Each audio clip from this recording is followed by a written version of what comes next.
Spoiler alert! If you have yet to read 50 Shades read Christian Grey's version, pause that video, go read that book, and I can rest assured. You're my champagne, you make me pop off everywhere like confetti. Sanity is gone, and Hi guys, I'm Tracy, and this is a video that took a long time in the making.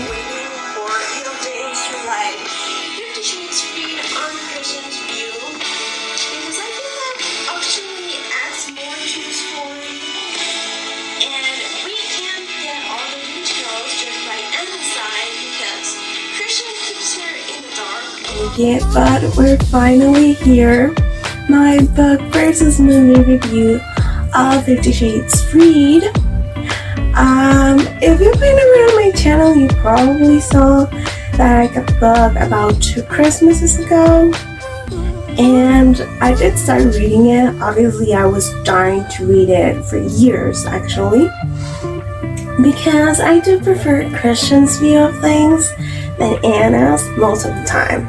So when it finally came out, I was so excited, but then life got busy and I was reading slow. Then I totally forgot what I was. I had to restart, and of course I needed to keep a little track of the stuff that I wanted to rehash on the video. Freed was so good. Definitely 50 Shades Freed, the Christian version, Freed. They have a lot of similarities. So, to the point where there's moments that they're each doing their own thing, there wasn't a lot of stuff that I wanted to rehash until we reached the trip that Christian planned for Anna to go to Aspen with her friends and everyone. For that, we get to see that he actually emailed everyone, and that he even got into a conversation with Elliot about how he knew that Anna was the one. And even Elliot tells him that he's thinking of picking up a ring for Kate and everything. So one of the things that I love about the books, and that we don't get to see much or anything in the movies, is the relationship that Christian has with other people. Because Anna is like the main, and Christian's interactions with her are the ones that are highlighted most. So moments with Christian and Elliot, or Mia, or Kate, or even his parents are not as shown, which is something that I would actually like. On the Aspen trip, the people that read the books know who Ethan Kavanaugh is. He's Kate's brother. By his description, he's gorgeous, and still so mad that we didn't get a representation of him in the movies. But on Freed, we get to see that Ethan and Christian actually went fishing and shared time together. And Christian even tried to talk a little bit about Mia to see that if he was interested in Mia. They were only friends. He tried to dig a little bit deeper. Very brotherly, which I thought was kind of cute actually. I liked it a lot. There's even a moment where Christian and Ethan, I think, were playing pool or something, and Elliot came by and he had seen Gia to help him pick up the ring. And Christian wanted to ask him, but he couldn't flat out just ask him because Ethan was there. So they were just like talking in codes, very brotherly, very funny, very sweet. And of course, Ethan was like, either way, boys are not exactly full on alert. Like girls, we catch all the different signals around us. There's also a part of the book when they're on the trip and Christian bumps into Mia, and they have like a cute little moment, a brotherly hug, and they make plans to go for lunch together. And of course, the engagement of Elliot and Kate, which is also very sweet. Of course, in the books, it happens at a restaurant, and they later go out and celebrate, opposed to the movie where it happens literally at the club. After that trip, we also have like this Christian meal lunch. That is very brotherly, sister sharing bonding time. There is this also very cute moment where Christian and Mia have the lunch that they talked about in the trip, and Mia shares that she is now with a catering service and that she's thinking about maybe in the future having her own business and everything. And of course, she wants to consult it with her brother, the businessman. So that's also a very cute moment that I would have actually liked to see more of in movies, of course. There's also the moment where Leela bumps in and gets that meeting with Anna, and Prescott's there, and Christian is furious, and Anna won't pick up, and then she hangs up on him, and he's so really very control freak and neurotic, losing it, and barging into her office, firing Prescott for letting Anna meet Leela, and there's like this big blow up of Anna being mad at Christian for barging in and for being upset, Christian being furious at Leela for forcing him to meet with her because she had actually sent him like a couple emails and tried to reach out, but he of course didn't want to talk to her or share anything with her for obvious reasons. So I thought it would have been really fun scene to add to the movies. Of course, it wasn't added, but I would have actually liked to see that play out, though I can see it in my mind. Then of course there's the accident that Ray has on the books, and how supportive of a husband Christian is around that time, which is something that we don't see in the movies. I think in the movies they try to show like control neurotic Christian and sort of romantic Christian, but they don't show him being like just a genuinely supportive partner. And he is at her Anna on a couple of times. He does have things that aren't exactly the most healthy for a relationship, but on that moment that Anna needed him, that her dad was, in the hospital and sick and almost dead and very, in IC, we see him step up and be there for her and support her, and that happened to bump into the time that Anna's birthday was coming up, so he went to throw her a party, and then he tried to move the party because now Anna's dad was feeling better, so he thought he could actually get to throw his wife the party, and he did a small dinner, something sweet with her family and friends, and he didn't exactly make all the arrangements because he's a businessman and has people below them to handle that. Mostly Andrea, his assistant, is like big help to him through all the books. And the fact that he made the plans, and even though Andrea and the rest were the ones coordinator, that's also very sweet because he made sure that she had her mother and her stepfather and her best friends to enjoy that, and of course his parents wanted to be involved in everything. So that was also like a very cute, sweet moment on the books. After the dinner, there's like this cute little small moment, and maybe that is something that it's just resonated with me because I love taking pictures and photography and everything. But the fact that while Anna was like reading stuff, he was on his computer making a collage of photos of her for a screensaver for his computer was like the cutest thing ever. Like, I read that and I was so moved, and I was like, I wish I could have seen that in the movie. Of course, it would have been like a microsecond, but I would have loved it. And then we go to the moment that I've been waiting for since I read the first book, since I saw the movie, and the one that made me want to move that for E.L. James to write Freed on Christian sides. What happens after he storms out for the pregnancy news, and then is later find out that he met with Lena. I've been wanting to read this for years, and finally when I got to it, I wanted to just savor the moment.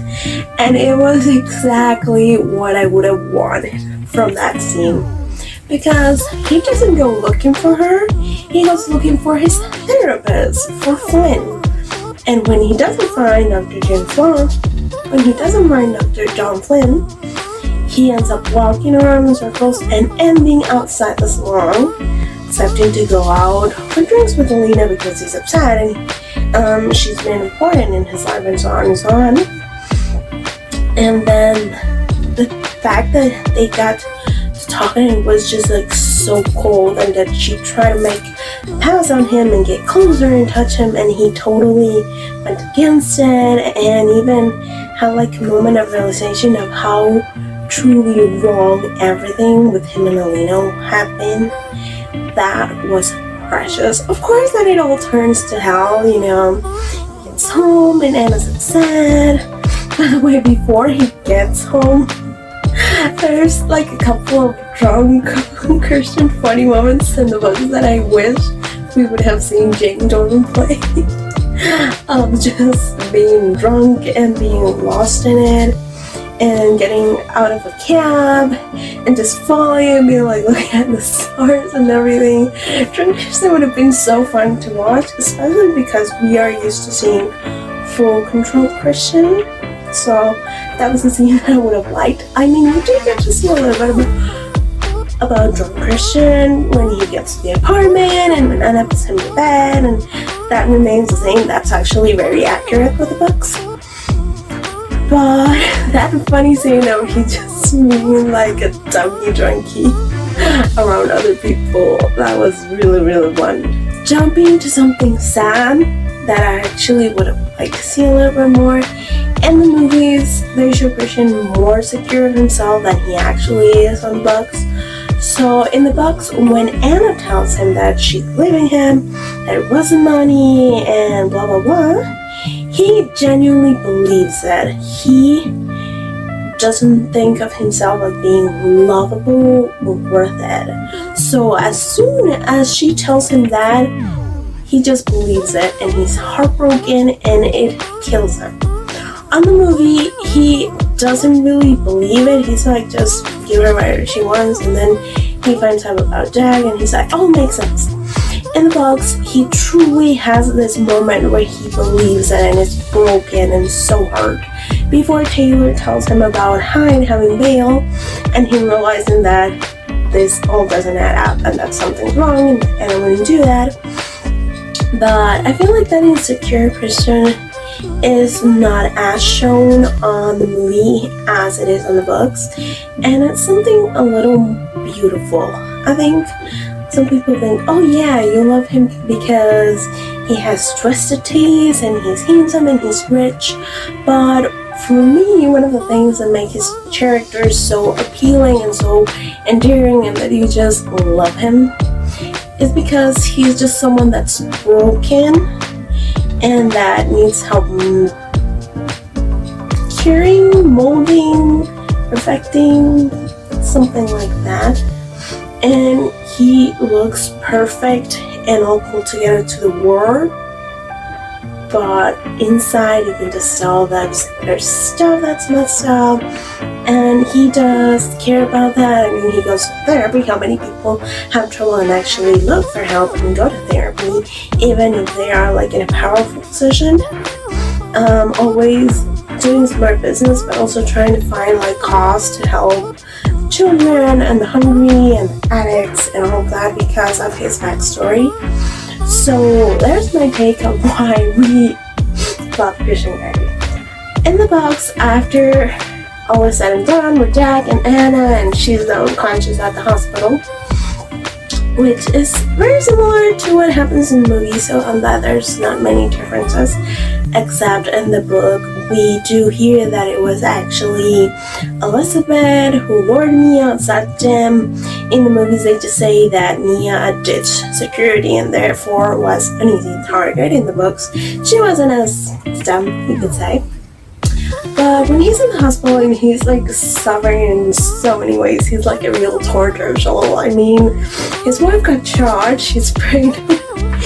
He blew up on her because she was pregnant, and he met with his ex, and his wife found out about it, so everything was just like blowing up, and he felt like the worst human being in the world.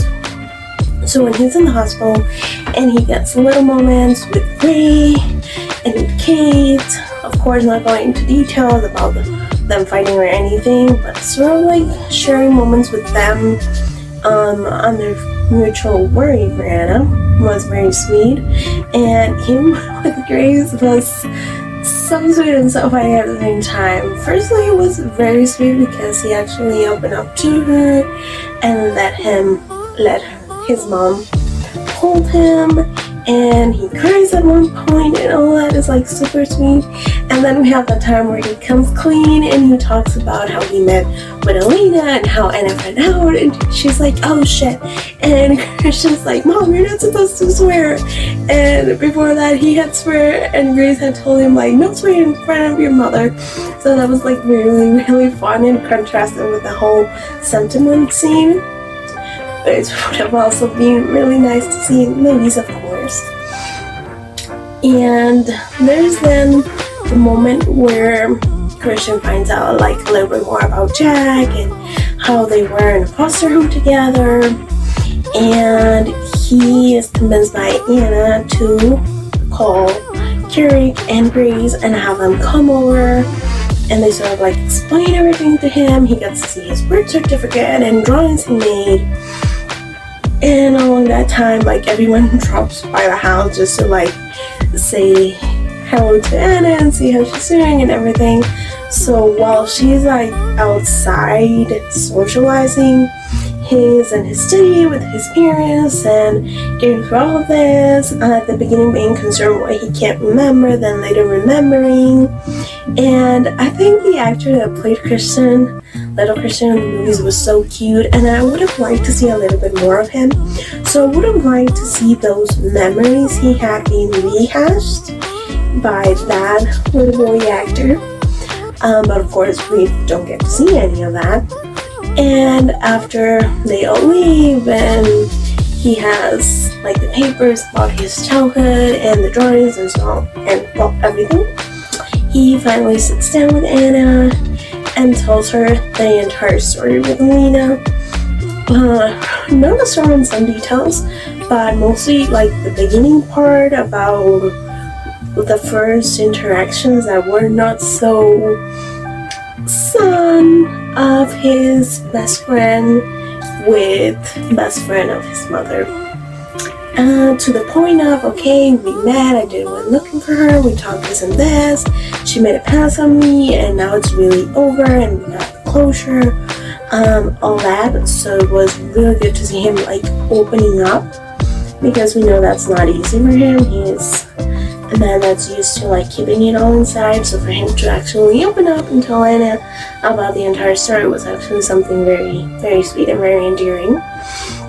And after that, we flash forward, and it's baby Ted, Theodore, in name of Christian's grandfather. I think it was Grace's dad, I think. And they're in Scala. They're not a big house, but Christian does explain that they switch between big house and Scala. It's very sweet. You see him like a baby, and it's their first wedding anniversary. So he gets her like this thing with pictures of herself and the baby, and last a selfie with him and the baby, which is of course Anna's favorite. And it just rehashed less than 50 Shades Freed, Anna's version, because in hers like we hear a little bit more about Taylor and everyone else around them.